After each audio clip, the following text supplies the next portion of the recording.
I'm out of totes. There's no more space. I have too much bonfire wood. I got wood coming out of my ears right now. The lawns looks like hell. And welcome back, Fire Addicts, to another episode of Travis Does Firewood. And today, I'm full of wood.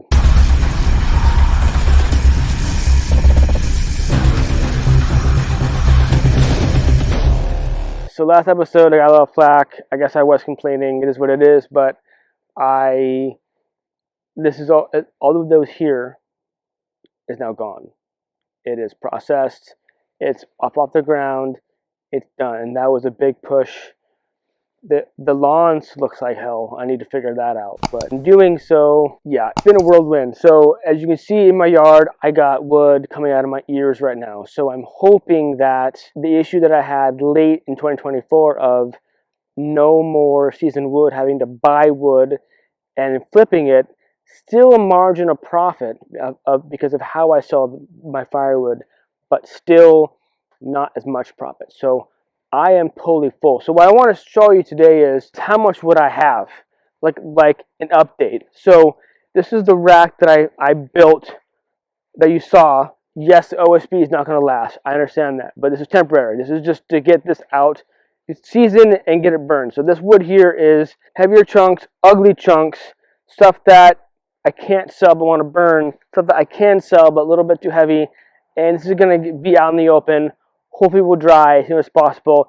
Some of this I'll burn myself in the later fall, but it is what it is. But I think this little rack did its job. All pretty stable here. I may need to put a strap from the top on the other side there, but we'll see how that all goes. I did for some of the other wood here is I have 16ths in here, and I got shorty splits in here. These are the better looking shorties, so this is almost full. This is not a very good area, like I mentioned before, I believe, for drying, but this is like a placeholder. I have a lot of the shorty stuff.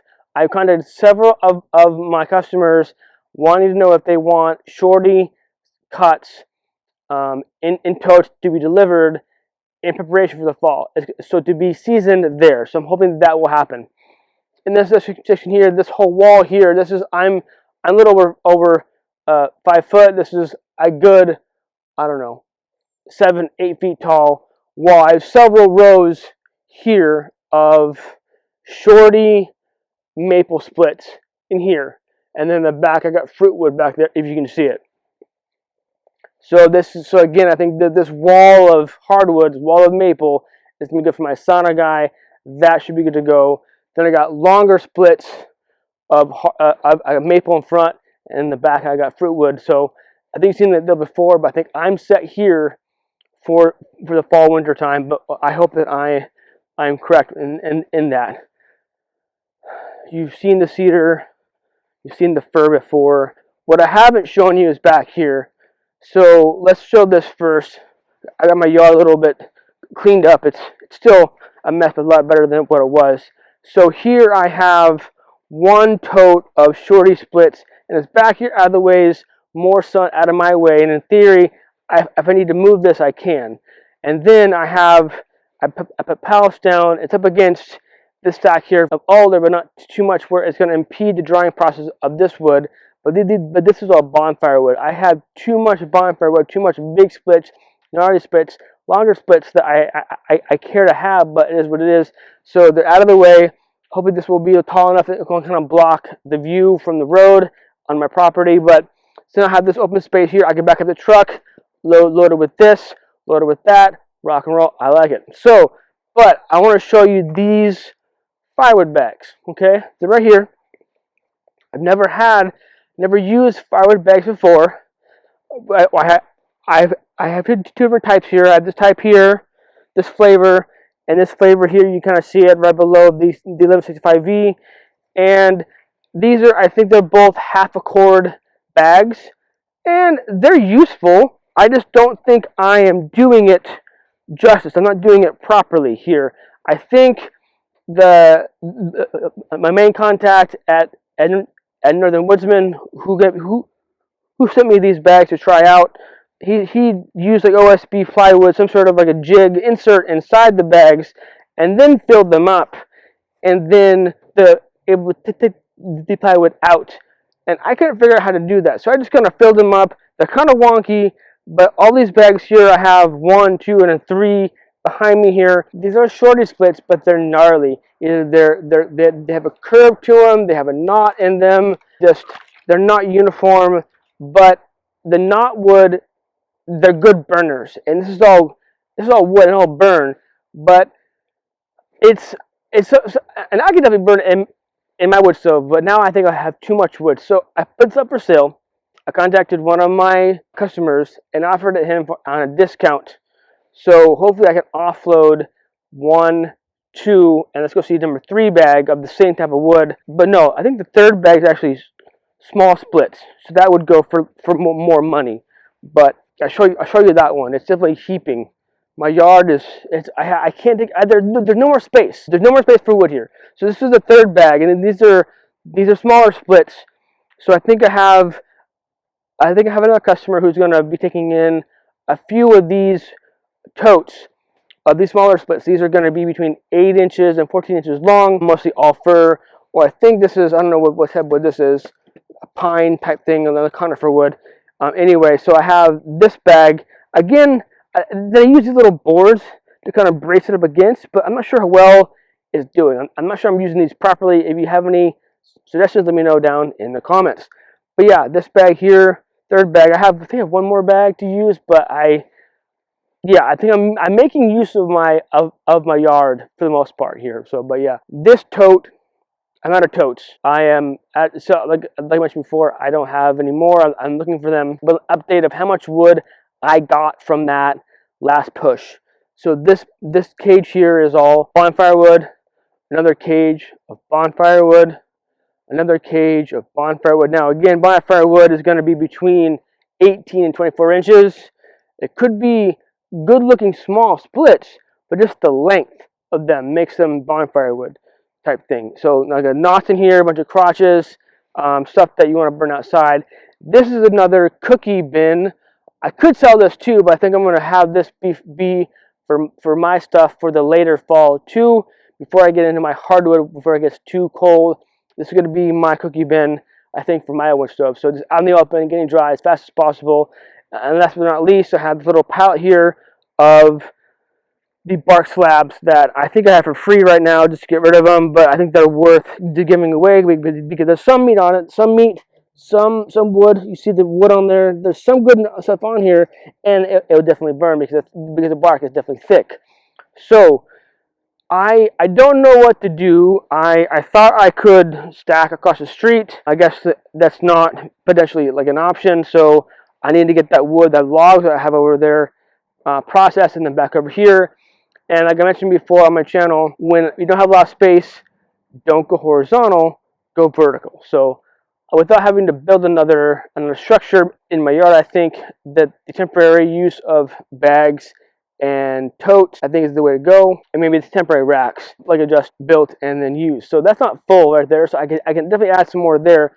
But I think what I want to do here, what I think we're going to do, is this cottonwood is seasoned. This is dry.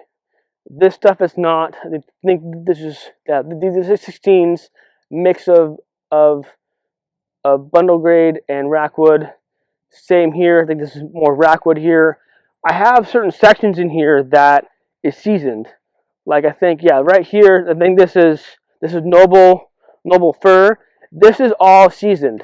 So what I think I want to do, I just got another box of firewood bags. I was out, right? I want to do is I was going to empty this whole thing, put it in my lawn tractor trailer, bring it over here, and just bag it. Just have a surplus of bags.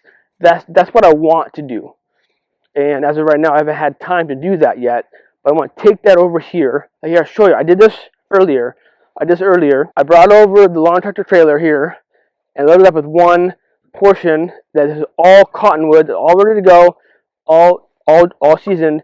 So I'll do the same thing, similar to that noble fir over there. Bring it over here and just stockpile a bunch of bags. I have space for bags, and I'll be undercover, so there's no worry about the UV rays degrading them. That to me, it takes weeks / months. If you have a surplus of bags ready to go, that's great, but don't. I mean, ideally, in my opinion, ideally the wood would already be seasoned, put it in the bag, make a whole stockpile, rock and roll the fun and dandy, but then put them in an area that's shaded or covered. So like maybe this area here isn't going to be, this is going to sit for a while to be seasoned, so I can stack them right here. Yeah, there's sun going to be blasting this way, but it's not in direct sunlight. There's a roof here, right? So I think that should be the way to go. I got some cedar over there. I had the noble fir. I think I have alder that's ready to go. The cottonwood that you just saw. I think there's enough here, and I got this box right there. Northern Woodsman. I paid for it. Okay, 100 bags. So I think I'm gonna make just a whole bunch of bags, empty out sections that are dry. So then those areas are ready to be filled with new wood. So I think that will be enough space for the wood that I have across the street. Get that process, bring it over here, stack it so it's not over there, not in the way. It's here. So I think I'm okay on a rotation here, where I have stuff coming in and then stuff going out. And I think I don't have a whole bunch of just all dry, and then when I have it, it's gone. Or it's going to be all green and I can't sell anything. I think I have a good mix right now. I think that's what we need to do. If you don't have a kiln, you get stuff gradually in throughout the year. You process it as fast as you can, get a stack in a pile, however it works in your area, and then you sell it off. Gradually. I mean, that's just how I do it in terms of my wood yard. It could be different in your wood yard. I'm curious how you do things in your wood yard. Is it only because I sell wood all year round? You may sell wood seasonally if you do sell wood. So in here, I definitely have space for some more cedar chunks right here, type thing. And so in this rack here, this is a little dry. I got this free from a neighbor several months ago. This is dry here. So this here rack here could be emptied, mixed with the bundles of the bags of wood. This is cedar. This is alder rack wood. This is not seasoned yet, but I could break in a few of these and test them to see how they're going. But this stuff here, this is bundle grade wood. Want this to be seasoned as fast as possible, and again more alder rack wood, getting that sun, getting that wind to get that seasoned. So I'm at a good place for wood. Granted, when I purchased the 1165V versus receiving it, months went by, and I was able to kick butt with the Champion. The Champion's still a lifesaver. So, but I think as I get wood, this is gonna be a time saver, being more effective, being more to produce more wood faster with this bad. But especially if the wood is straight grain, slice through it like butter, get it in those nice splits, and rock and roll.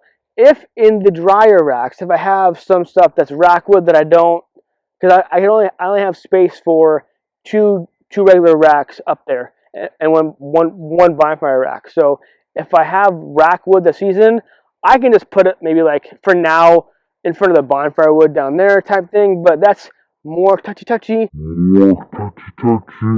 of the wood, but not ideal. But it is what it is. This stuff here is fresh. Here's fresh. This is fresh too. This is alder, but it's at like 22-25%, so it's almost done. But behind it is some shorty splits that I'll get rid of first to move around and maneuver wood around. But it's definitely not ideal by any means. I want to show something here though. This is my little section of cedar, and it's definitely dwindling. I think I need some more cedar soon. But this stuff here, if you look up, it's getting no direct sunlight or hardly ever, and it's not getting much wind. So this section here is not a good space to dry. So I don't want to put anything more here, or if I do put anything more, it's going to be cedar kindling or really small splits. This stuff here was really junky cedar, and so it works well for rack wood, but not a lot else. So, but the rack wood is going to be again bigger splits, so it takes longer to dry. So I think I'll utilize the space, or I may make it all shorty splits, because right now I'm getting a lot of shorty splits from my tree service. So I hope this is some sort of like small redemption from my last episode, but I just wanted to give you an update I am just plumb full of firewood. My yard cannot take any more without having to take up too much space in my yard for my kids to play. I could definitely do that, but I really don't want to because that's why I have a yard. My kids can play outside and have a good time, rock and roll. But I think I'm utilizing the space well. It's a lot of wood. I think you may be asking yourselves or asking me in the comments, Travis, how many cords of wood do you have? I don't know. I don't stack cords. I don't measure cords. I don't sell cords. So, but taking a look around in terms of what you see in my wood yard, you let me know how many cords of wood that I have in my wood yard. I could do the measurements. I'm not interested in calculating that right now. I think the plan of pre-bagging a whole bunch of bags to empty out certain sections, I think that's going to be worthwhile doing. But in doing so and using the bags, do I need a bagger? Do I need a tool to help me bag the woods outside of using that sled? So if you have any suggestions for me on if I need a bagger, let me know down in the comments. If it's going to be the easy bagger, it's going to be the bagger from Wolfridge. If it's going to be the other wrapper from Wolfridge, do I get the wrapper from Easton Made, or do I figure out how to make one myself? Which again, a lot of us can do, but it's the time. Would you rather spend the money on a wrapper, on a bagger, or do you spend the time in making one? Either you drill holes, you use bolts. Can you weld? Can you not weld? Can you maybe weld enough to make a bagger? I don't know. No, I don't know, folks. I don't know. Time's never on our side, especially when you have young kids. So I hope this was worthwhile. Just the update on the wood yard. I am out of space. I can't take any more wood in. So what do I do? Let me know down in the comments if you have any ideas of if I have access to wood, where I put it. Let me know in the comments. Anyway, that's it for this episode. Thank you for tuning in. I appreciate it. Remember, life's too short to be a prick, so be kind to one another. Rock and roll. Stay safe, keep cutting. Cheers.